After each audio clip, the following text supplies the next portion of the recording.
Merhaba. Bugün sizlerle birlikte tarihin en büyük zihinlerinden birinin Aristoteles'in tasarımlarını kullanarak sıfırdan eksiksiz bir felsefe sistemi inşa edeceğiz. Gerçekten de mantıktan etiğe her şeyi kapsayan bir sistem bu.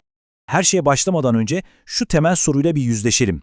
Acaba mantıktan tutun da hayatın nihai amacına kadar her şeyi açıklayabilen, tek ve tutarlı bir sistem kurmak mümkün mü? İşte bu, Aristoteles'in hayatına adadığı o cüretkar meydan okumaydı. Hikayemiz nerede başlıyor? Antik Atina'da, Platon'un meşhur akademisinde. Orada parlak bir öğrenci, hocasının o idealist dünyasından yavaş yavaş kopuyor ve gözlerinin önündeki somut, elle tutulur gerçekliğe odaklanmaya başlıyor. Aristoteles'in hayatına baktığımızda aslında felsefi devriminin de bir haritasını görüyoruz. Platon'un öğrencisi olarak başladığı bu yolculuk, bir imparatorun Büyük İskender'in hocalığına ve nihayetinde Batı düşüncesinin seyrini tamamen değiştirecek kendi okulu Lyceum'u kurmaya kadar uzandı. İşte bakın, felsefedeki en büyük yol ayrımlarından biri tam da burada. Platon, gerçekliğin bu dünyada değil, ötede mükemmel idealar evreninde olduğuna inanıyordu. Aristoteles ise büyütecini alıp tam önümüzdeki dünyaya, yani dokunabildiğimiz, görebildiğimiz bu somut gerçekliğe odaklandı. Biri için bilmek, o mükemmel formu hatırlamak, diğeri içinse gözlemlemek ve anlamaktı. Aristoteles şunu fark etti. Gerçeklik denen bu karmaşık yapıyı inşa etmeden önce sağlam bir alet çantasına ihtiyacımız var. Ve bu alet çantasının içinde doğru düşünmenin kuralları olmalıydı. İşte bu yüzden felsefenin belki de ilk ve en önemli aletini, yani mantığı icat etti.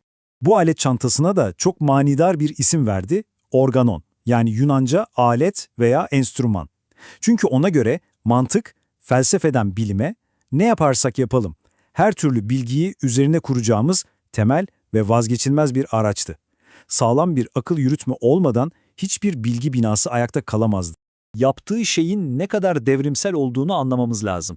Aristoteles'e kadar kimse düşüncenin kendisini içeriğinden bağımsız olarak ele almamıştı.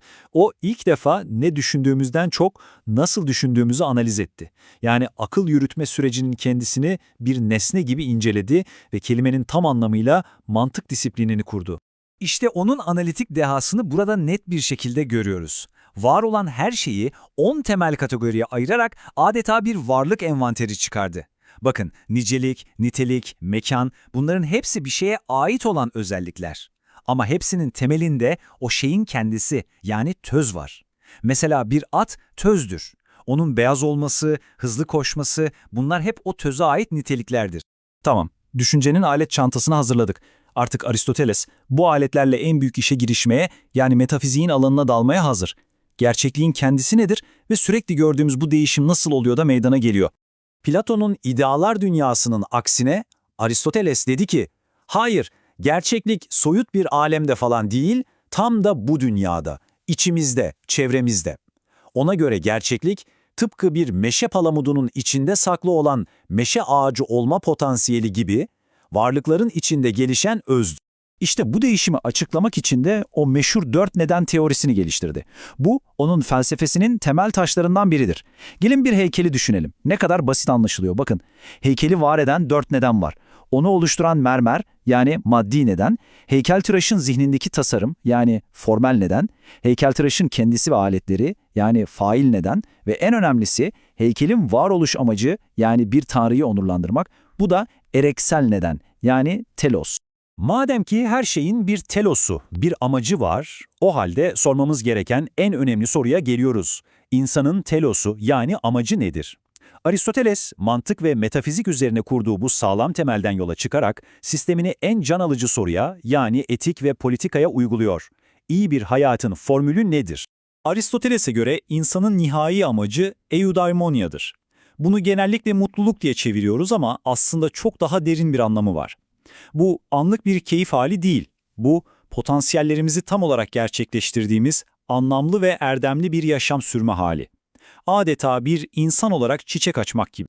Peki bu çiçek açma haline nasıl ulaşacağız? Sadece iyi hissederek değil, iyi olanı yaparak, yani aktif olarak.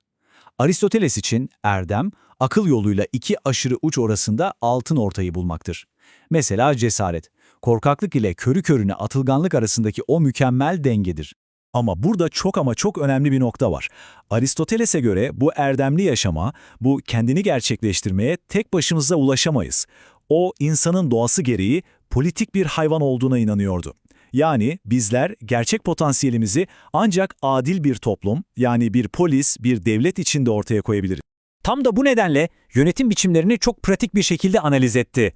Onları iki temel kritere göre sınıflandırdı. Kim yönetiyor? Tek kişi mi, azınlık mı, çoğunluk mu ve kimin çıkarı için yönetiyor? Ortak çıkar için mi yoksa kişisel çıkar için mi? Ona göre en iyi yönetimler yöneticinin kendi çıkarını değil, tüm toplumun iyiliğini gözetenlerdir.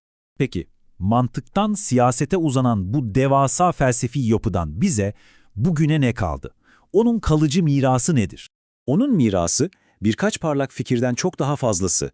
Bize formel mantığı, bugün bile kullandığımız bilimsel terminolojinin temellerini ve en önemlisi metafizik, etik ve politikayı birbirine bağlayan bütüncül bir düşünce sistemi bıraktı.